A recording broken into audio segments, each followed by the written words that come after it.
Hello. I want to share a story with you. So I'm just going to begin. When I was 28 years old, I worked in London and I caught the London Underground called the Tube home. And one cold winter's day, I was coming in on the train and up on the escalator, and I arrived out into the cold night air of a London evening. It was damp, and I came up with a flurry of people. And as I moved away and started walking from the station, amongst the footsteps, I heard one set of footsteps that was keeping time with me. And as it was keeping time with me, I noticed all the other footsteps. Some turned down streets, some went into shops, some were slower, some were faster.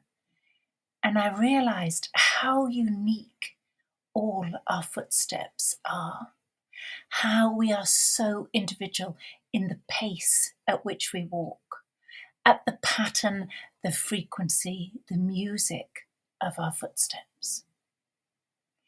And I noticed because these feet were keeping time with me. And I didn't know what to do. So I just kept walking. And I had a long walk. I had a good 20 minutes walk. And on one side of me was the common, which in Britain is a wide, empty piece of land, grass, like a park.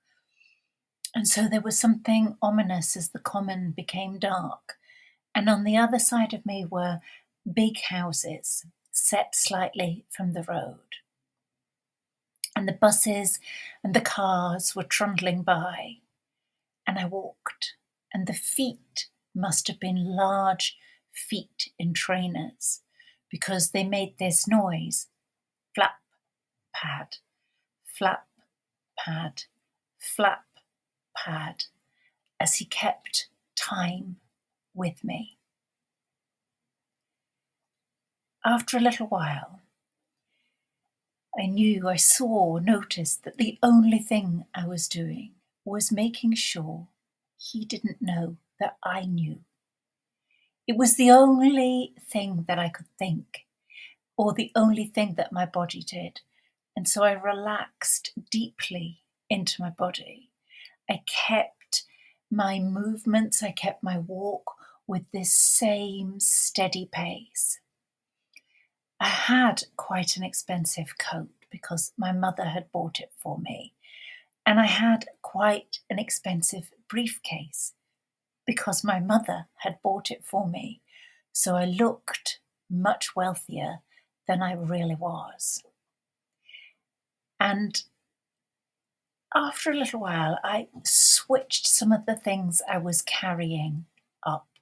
So I had a sort of handbag over my shoulder and the briefcase, and I had one of those long black gentleman's umbrellas with the curly handle.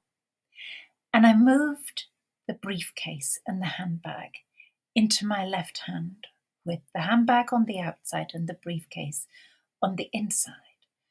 And I moved the umbrella, and I stopped a little bit to do this, and the feet stopped with me. And then I started walking again, and the feet picked up and came with me. And I just kept moving. I didn't know what was going to happen. I didn't know how I was going to get out of it, if I was going to get out of it. I just stayed in the moment. I passed the common and entered a darker tunnel of houses, with houses on both sides of the street. And there were roads turning up on the right. And I knew in time that I would come to the road where I turned up on the right. And so I did. And on that road, my house was on the left. So I stayed on the left. And the houses had little walls and then a gate and a little path up to them. They had the curtains drawn. Nobody could see me. Nobody knew that I was there, that I had been walking for 20 minutes with these feet flat pad behind me. And on my street, I sort of felt a sense of relief, which sort of softened me even more.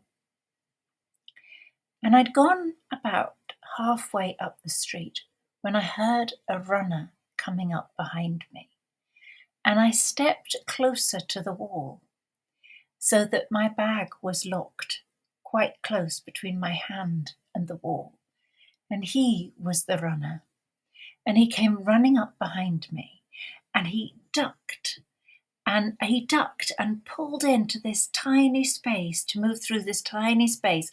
He moved through this tiny space and he grabbed my handbag as he did so. But it broke on the wrong side, and he paused for a second.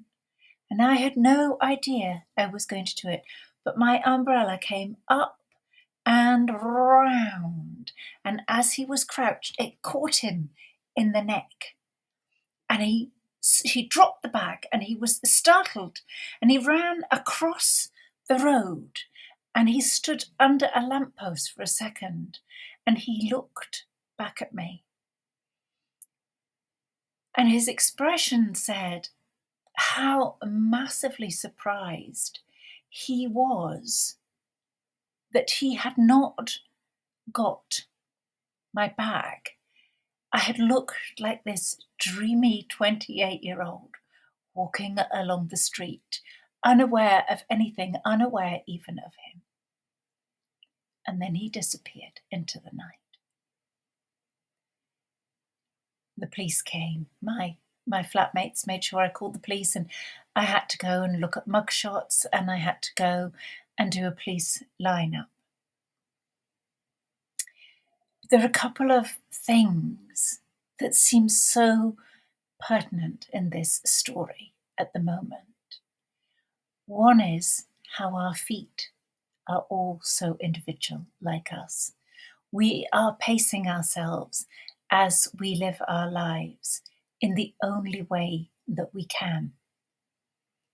And I would like us all to hold compassion for ourselves, for wherever we are. And wherever you are is where you're starting.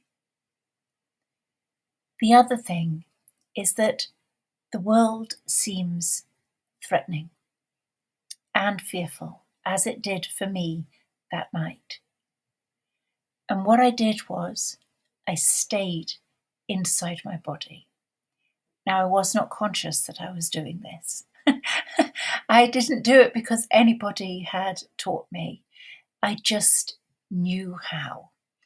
And I stayed inside my body. I stayed with what was going on, and I trusted life. I didn't panic and react or scream, and life did look after me. And as we move through this year ahead and into 2027, this is what human design has given us: an ability to walk through the chaos, through the fear, through the world as ourselves, holding that alignment inside us. And so I really wanted to share this story with you. If there is anything that comes to mind from it and you'd like to join in the chat, please do so. Thank you for listening.